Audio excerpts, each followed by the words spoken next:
isolate, test, and treat people. We have been preparing for this since the beginning, and since we heard of the original cases back in January. To date, we have no confirmed cases of COVID-19 in the province. We are actively preparing with the regional health authorities in the event of a case.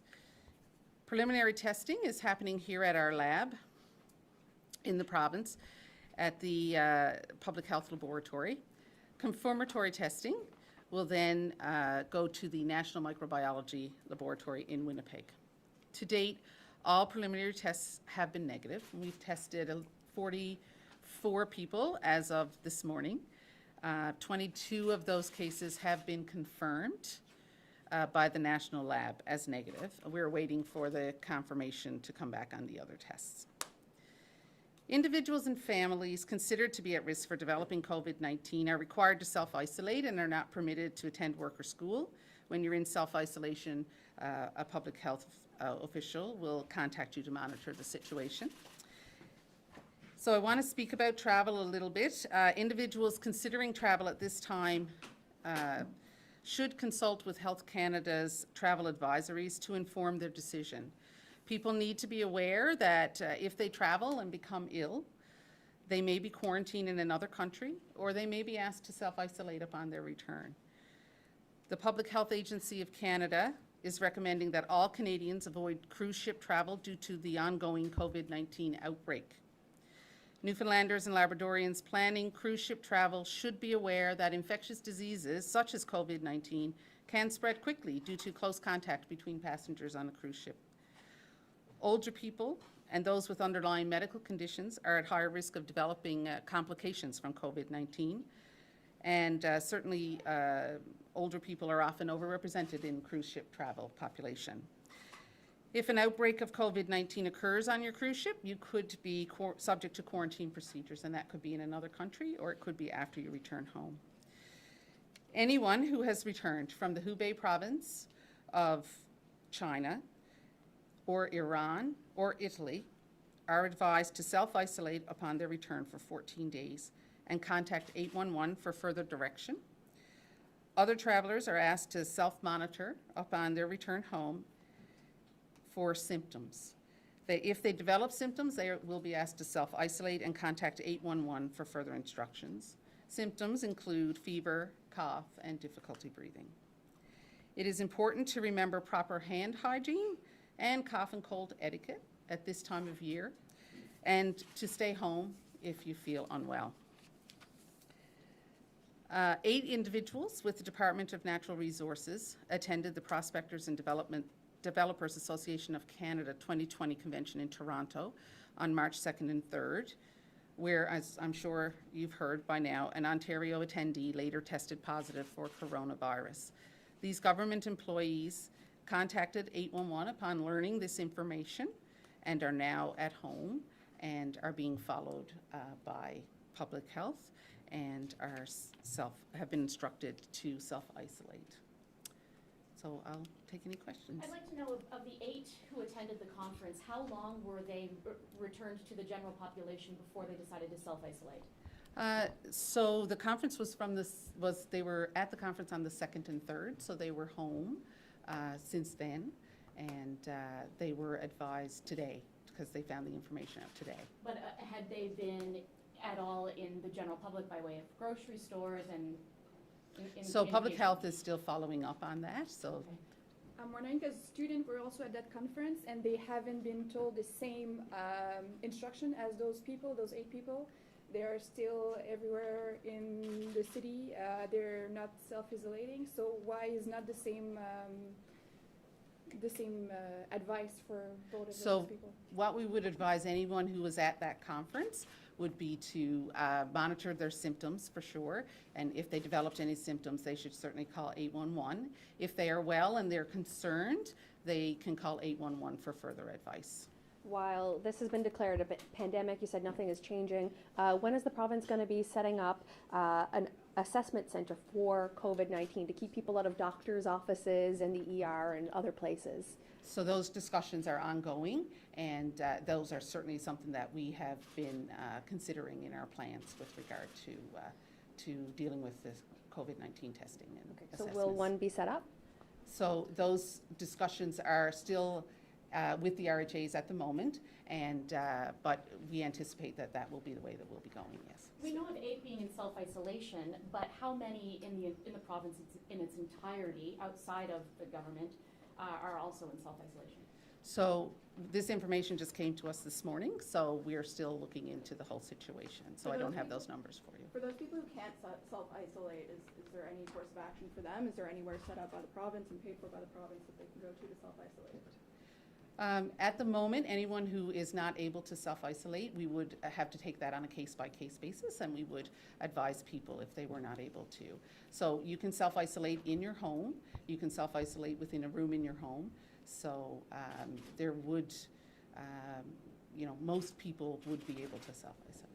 Has the Department of Health made a projection, whether it be from the hospital's perspective, province-wide, to the healthcare authority, of how many people we can treat here if this is to become a very significant problem for our province? So there are modeling studies that have been done that allow us to sort of see the impact of these cases, and so all of that information is taken into account when we're doing our planning. So you don't have an answer for it today of any projections? I don't have actual numbers at the moment, no. Speaking of cruise travel, PEI is saying that ships shouldn't go to that province. Will this province be making any sort of recommendation about disallowing cruise ships here in St. John's or in any other part of the province? So we have not made that statement at this point. Those are all questions that are under discussion, obviously. Speaking of rural Newfoundland now, there's a man in Flowers Cove who's self-quarantined with what he thinks is a cold. He's asked for a COVID-19 test at his Western Health Clinic, but was told it wasn't available. What's the availability of testing outside the overpass? So testing is available in all regional health authorities. In most areas, patients can contact public health, and we will have public health do the testing. So the testing is available. It's very difficult to comment on an individual case when I don't know the details, however. We know that MERS and SARS never really made its way here. We know that the H1N1 was something that health authorities had to deal with at that time. Is there really a protocol in place or a litmus test for anything that's relative to this? Or are we kind of going into this blind? So COVID-19 is a new disease. We certainly, many of the plans that we would use for an influenza pandemic we can use in this situation. However, we've learned a lot of information from China and the World Health Organization team that went in there that sort of delved into what worked in China. And what we know is that the contact tracing, case identification, all of that, and isolation worked well to reduce the spread within China. So that's what we know. So no, we're not going into it blind. It is a new disease, but we certainly have learned a lot from what has happened in other areas in the world, and we'll be applying those techniques as we move forward here. People are going to see this. They're going to be watching this right now online and seeing it on the news, and they're going to be very nervous about this. Is there a message that you can give, whether it be rest assured or you should be nervous, when we talk about supply and demand, food stability, toilet paper, all of those types of things? So I think what we have to remember is that we have no cases here as yet, right? And we do anticipate that we will see cases here. We will put in those public health measures that we need to put into place to limit the spread of the disease. We may see some community transmission in this area. The other thing we have to remember is that 80% of people who will get this disease will have mild symptoms and will recover without much of an issue. For those people who may develop more severe symptoms. Obviously, those are people who are older, who have underlying medical conditions. We would want those people, we want to protect those people as much as possible. So some of the things we have to remember, we all have a role to play in this. Washing our hands carefully, making sure that if we have a cold, we cough, sneeze into our sleeve, we use hand sanitizer or use soap and water to wash your hands really well. And if you are unwell and you know people who may be in those more vulnerable populations, that you avoid visiting those people. Certainly if you feel unwell and you don't need to visit a hospital for medical reasons, you should avoid going to a hospital. If you are feeling unwell, you should certainly avoid visiting any loved ones in a nursing home or a personal care home until you feel better, all of those things. I mean, we will see some impacts for sure. It'll be difficult not to if we have community spread, but you know, I think at this point we need to remember that public health will be working to reduce the spread as much as possible. Can you describe the testing process for people who think they may be infected or the people who are self-quarantined? So the actual test is a swab that gets taken from the nose and the throat. And that test, so if someone is concerned and they call 811, they will get some information based on their travel history, based on their symptoms. And then public health, they'll be referred either to, if they're very sick, they'll be referred to emergency, of course. But if not, then they'll be referred to public health for follow-up. And then public health will get in contact with them to let them know how the testing, you know, how they will do the testing at that point. What about those who are on the flights with, say, the people who are in self-isolation now? I mean, we all understand the concept of patient zero. What do you say about that? So at the moment, we don't know that we have any confirmed cases. So we certainly would not be looking for people on the flight at this point. When we do look at airplane travel, we're looking at the people who are in very close proximity to a person who may have had the disease while they were traveling, and that's for any disease, not just necessarily COVID. So we look at all of those things when but we don't have any cases here yet. So when and if you know, there's anything that comes from this situation, then public health will follow up as per their usual protocols. In terms of both quarantine beds and ventilators, do you have any numbers for that province-wide? So all the regional health authorities have ventilators, and they have quarantine, they have areas where people can be isolated. There aren't, like, single rooms are what we need, or if we have a group of people who have the same disease, we can put them in the same room. So all of that's in every regional health authority. How much time passed between the conference in Toronto and the time that they went into self-isolation for the 8 employees? You know? So the conference was on the 2nd and the 3rd, and so this morning when we found out that information is when they went into isolation. And do they stay in isolation for the straight, simple 14 days? Is that So what will happen for people who are symptomatic, and if they're in isolation, they'll be tested, and and it'll depend on their testing results. Anyone who's not symptomatic at the moment, we'll ask to monitor for symptoms, and if they get any symptoms, then for sure to self-isolate. And public health will be following up with Those that. 8 provincial government employees, do any of them have symptoms right now? So some of them are symptomatic, but you have to remember there's lots of flus and colds that are on the go, and that's been much more. We've had lots of people symptomatic, 44 who've been tested and who've traveled, and they've been negative. So we have to remember that. So they intermingle with people in the department, the community for really a couple of weeks. 1 week. Close to 1 week. 1 week, I mean. Yeah. So those are all things we have to take into consideration when we're doing our follow-up. But we don't know that we have any positive cases here yet either, so we have to remember that. Just on the housekeeping part of that, sorry, just very quickly, you mentioned that there are 22 tests left this afternoon or not necessarily this afternoon, that still have to come back. Right. When do you expect to see those? Is it today? So it depends on when they were sent. So there's a turnaround time. We send it up to the National Microbiology Lab. After they get it, it takes about 24 hours for it to come back.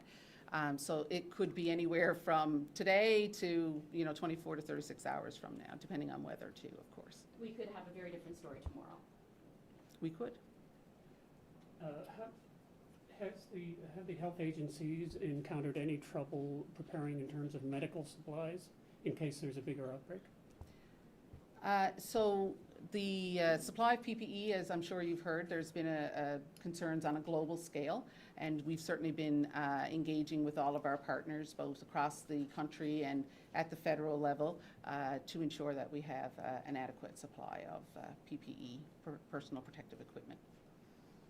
The federal government is spending, I think it's $500 million for the provincial health authorities to purchase masks, offset the cost of the mask. Is this to say that all health workers should or would at some point have PPE? So any healthcare worker who is caring for a person with a potential infectious disease that's spread by droplet precaution or spread by droplet spread like this, like the COVID-19, would use personal protective equipment when they're caring for that person. So the equipment is at the bed or is near the bedside or outside the room, and they don that equipment when they go in and remove it when they come out. That's standard practice. And should the healthcare system take extra precautions, say in terms of cleaning? I know some places are where you have a lot of different people going through. Should Yes, so all the, with droplet precautions, there is enhanced cleaning that happens as well. And then everywhere, of course, we should, at this time of year, we should be practicing increased cleaning, so high-touch surfaces like doorknobs and railings, keyboards, those sorts of things, phones, elevator buttons. They should always be cleaned on a regular basis or with an increased frequency this time of year. we're in a new world.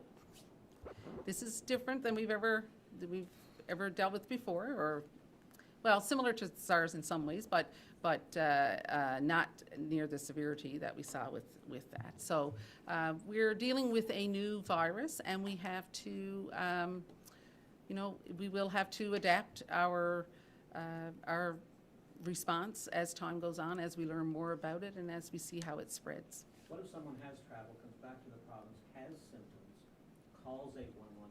Should they go right to emerge, or should they stay away from the emerge? No, so they should, if they're not ill enough to require emergency services, they should stay at home and self-isolate, and then, we'll be following up after that. And they'll be advised to follow up with public health.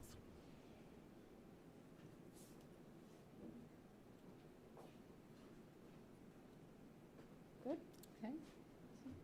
All right, thank you very much. Can we expect daily updates from you from this point on, or how will we be handling this? We'll be having regular updates such as this one. I can't say that it'll be daily, it'll depend on what's happening, but we will be giving regular updates. Yeah. Thanks. Okay, Thanks. thank you. Thank you.